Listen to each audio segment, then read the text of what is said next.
Bien que la légende raconte que Tom Hanks fut le seul et unique choix pour interpréter le rôle de Paul Edgebourn, ce n'est pas tout à fait vrai, puisque le rôle avait été en priorité proposé à... D'ailleurs, John Coffey est un personnage au centre de polémiques. Tout à l'heure, je vous disais qu'une chaise électrique avait été spécialement conçue pour John Coffey, mais en réalité, il y avait... 24 sur 2, troisième.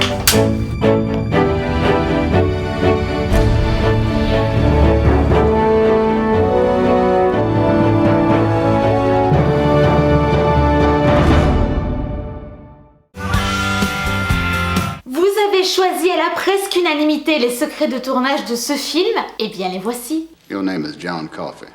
Yes, sir, boss. Like to drink, only not spelled the same. La ligne verte est tirée du roman de Stephen King, un roman qui a été initialement écrit en plusieurs épisodes, parce que l'auteur en avait ras-le-bol que les gens partent directement à la fin de son livre pour connaître le dénouement. Avec une histoire en plusieurs livres, les gens étaient obligés d'attendre le livre d'après pour connaître la suite. Ce n'est pas la première adaptation cinématographique d'un roman de Stephen King, mais c'est selon lui la meilleure et la plus fidèle de toutes. Bien sûr, on retrouve certaines différences entre le livre et le film, mais ce n'est pas une chose inhabituelle lorsqu'il s'agit d'une adaptation d'un bouquin vers le grand écran, pour la simple et unique raison que le réalisateur Frank Darabont voulait absolument intégrer une référence à la comédie musicale de Fred Astaire, Top Hat, et cette comédie musicale n'est sortie qu'en 1935. La ligne verte fait partie de ces films qui comptent un large casting de personnages qui ont tous leur importance. Bien que la légende raconte que Tom Hanks fut le seul et unique choix pour interpréter le rôle de Paul Edgebourn, ce n'est pas tout à fait vrai, puisque le rôle avait été en priorité proposé à John Travolta. Voilà. Wow. What the hell? Mais John ne se sentait visiblement pas tout à fait l'âme d'un gardien pénitentiaire. Tom Hanks était malgré tout une option très envisagée puisqu'il avait déjà été pressenti à l'époque pour une autre adaptation de Stephen King au cinéma, Les Évadés. L'acteur avait dû refuser la proposition à l'époque puisqu'il jouait déjà dans Forrest Gump à ce moment-là. Il a donc accepté le rôle en guise de faveur au réalisateur Frank Darabont afin de ne pas lui faire faux bond 2 fois d'affilée. Le personnage de Paul avait joué à 2 périodes différentes, lorsqu'il était gardien pénitentiaire et puis âgé de 108 ans. En général, on ne se casse pas trop la tête, on garde le même acteur et on le vieillit un petit peu. Sauf que le réalisateur est extrêmement pointu et qu'ici... Sometimes the makeup would look perfect like this, but if you turn this, like just even this much, suddenly the light hits it a different way and suddenly it looks like plastic. And all this amazing work that these makeup artists have done is suddenly betrayed. C'est donc Dabs Gear qui sera appelé à la rescousse pour jouer cette partie du personnage. Le problème, c'est que Dabs Gear est extrêmement malade à ce moment-là et que donc du coup, il ne souhaite pas s'impliquer dans le film parce qu'il ne se sent pas capable de jouer. Vous commencez à le savoir, lorsqu'un réalisateur veut quelque chose, il fait tout pour l'obtenir. Darabont s'est donc débrouillé pour tourner toutes les scènes où il n'avait pas besoin de l'acteur et il a attendu que celui-ci se sente mieux pour tourner avec lui. Josh Brolin avait été considéré pour le rôle de Will Bill Warden. Vous savez, le psychopathe là avec qui on n'a clairement pas envie d'être enfermé dans une cellule. Et c'est finalement Sam Rockwell qui a obtenu le rôle. Et il faut dire qu'il tient le personnage à la perfection, le mec.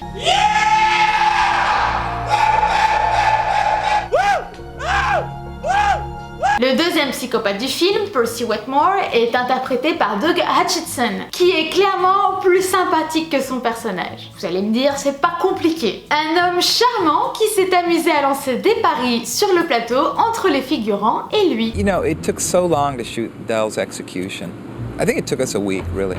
The extras were just amazing. I mean, extras do not have an easy job. I had to say these lines, of course, over and over and over because I'm leading the execution. I turned to them and I said, I'll give anybody $20 if they can stand up and recite my line verbatim. Electricity shall not be passed through your body until you're dead, in accordance with the state law. What I didn't know was that Hanks wrote on huge cards in big letters my entire speech. And when we first started the contest, he was holding up the cue cards behind me, and I wouldn't have caught it if the extras hadn't been laughing. Une chose est sûre, entre Dougie et Tom, on ne s'embête pas. Le rôle de John Coffey. I'm tired, boss. Tired of being on the road, lonely as a sparrow in the rain. I'm tired of never having me a buddy to be with, to tell me where we was going to, coming from or why. Mostly I'm tired of people being ugly to each other. A donné du fil à retordre à l'équipe. Difficile de trouver un acteur qui corresponde parfaitement au rôle. Pourtant, plusieurs clients potentiels ont été envisagés, comme par exemple Shaquille O'Neal ou encore Ving Rhames. Jusqu'au jour où Bruce Willis, qui avait entendu parler du projet, a volé à leur rescousse. Il fait jouer ses contacts pour réussir à obtenir le numéro du réalisateur et lui proposer Michael Clarke Duncan, un acteur avec qui il avait déjà joué dans Armageddon. D'ailleurs, John Coffey est un personnage au centre de polémiques. En effet, l'acteur et scénariste Spike Lee ainsi que des critiques du cinéma ont reproché au film l'utilisation du Power of Black Magic, aussi connu sous un nom beaucoup moins glorieux. Il représente un principe hollywoodien qui utilise un homme de couleur noire pour en venir en aide aux personnages de couleur blanche par le biais d'intuition ou de pouvoir magique. Stephen King a nié cette thèse en expliquant que le personnage était noir car c'était la seule explication pour qu'un homme soit condamné à mort avec aussi peu de preuves à cette époque-là. Et pour cause, l'histoire du personnage de John Coffey est directement inspirée de celle de George Stinney Jr., un jeune adolescent noir de 14 ans qui fut condamné à mort sur la chaise électrique aux USA au XXe siècle, après avoir été accusé de la mort de deux petites filles, Betty 11 ans et Mary 7 ans, dont les corps avaient été retrouvés près de sa maison. Le jeune George n'a eu droit qu'à un procès de seulement 2 heures après avoir été entendu seul, sans avocat ni ses parents, et face à un jury blanc qui a donné sa sentence 10 minutes après la fin du procès. Ce n'est qu'en 2014 que son affaire sera réexaminée sur demande de la famille et qu'il sera enfin déclaré qu'il n'a pas reçu un procès équitable et qu'il n'y avait jamais eu la moindre preuve à son encontre. Mais le problème avec le personnage de John Coffey ne s'est pas arrêté là. Son personnage est un personnage de taille, au sens figuré comme au sens propre. Si vous êtes comme moi et que vous êtes posé des questions sur la taille de John Coffey, eh bien je vais casser un mythe tout de suite. Michael Duncan est grand, mais pas plus grand que 2 de ses collègues. Celui-ci a la même taille que lui. Celui-là est plus grand. Oui mais du coup, comment ils ont fait ? Pas de panique, la magie du cinéma a plus d'un tour dans son sac pour vous donner l'illusion. Lorsque l'acteur se trouvait à côté de ses partenaires de jeu, eh bien il marchait tout simplement sur une caisse en bois. Les éléments autour de lui, tels que son lit ou la chaise électrique sur laquelle il s'assied, ont simplement été conçus à plus petite taille par rapport à lui. Et pour tout vous dire, on allait même jusqu'à jouer avec l'angle de la caméra. We have a shot where the camera's kind of in the cell, over the sill. We had a problem with one of the takes, which is that when we started off on John, Michael Clarke Duncan, the head of the shot was completely out of focus. The problem with the other take, the guys were looking in the wrong place.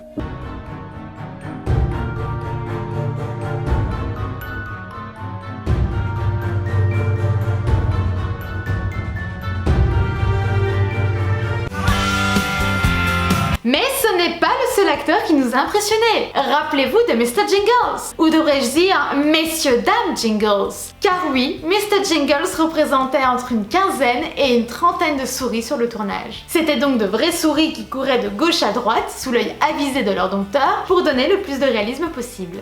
En réalité, l'équipe n'a fait que très peu appel aux effets spéciaux en ce qui concerne la souris, comme par exemple pour cette scène-là. En réalité, la bobine a été tirée par un bras mécanique qui a ensuite été retiré en post-production. Mais rassurez-vous, si de vraies souris ont été utilisées sur le tournage, aucune d'entre elles n'a été maltraitée et aucune d'entre elles n'a réellement été écrasée par le pied de l'impitoyable Percy. Il s'agissait ici de poser une fausse souris sous le pied de l'acteur lorsqu'il l'écrasait. On utilisait une vraie souris qui se faufilait sans qu'aucun pied ne l'écrase. Ensuite, on rejouait la même scène avec cette fois-ci la fausse souris sous le pied de l'acteur qui l'écrase.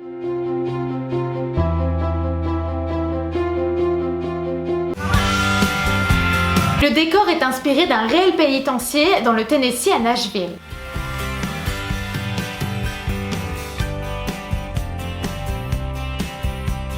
Par mesure de facilité pour la mise en place, tout le décor a été construit sur un seul plateau. De cette façon, il est plus simple pour la caméra de suivre les acteurs. Tout à l'heure, je vous disais qu'une chaise électrique avait été spécialement conçue pour John Coffey. Mais en réalité, il y avait 3 chaises électriques. We had the hero chair that everybody sat in. We had the effects chair that was the Delacroix dummy that burst into flames, which needed to have cables running through it and everything. And then we had John Coffey's chair. Je vous rassure tout de suite, les souris n'ont pas été maltraitées, mais les acteurs non plus. Par exemple, pour le monsieur ici qui prend feu, un animatronique a été spécialement créé pour lui. des envies, il s'en donne les moyens. C'est le cas de Rodney Barnes, un aspirant producteur et scénariste. Il avait entendu que Stephen King se trouvait sur le tournage de La Ligne Verte et il avait extrêmement envie de rencontrer son idole, à tel point qu'il s'est caché dans une des voitures qui était censée aller sur le tournage. Le réalisateur a été tellement impressionné par le culot du mec qu'il a décidé de lui donner un travail. Rodney Barnes devient donc la doublure de Michael Duncan. John Coffey existe vraiment. Si. Stephen King a piqué son nom à un professeur d'histoire à Boston qu'il avait rencontré une fois par hasard. Il avait trouvé son nom tellement original qu'il a décidé de le donner à l'un de ses personnages. Michael Duncan était extrêmement gêné par la scène où son personnage guérit l'infection urinaire de Paul Edgecombe.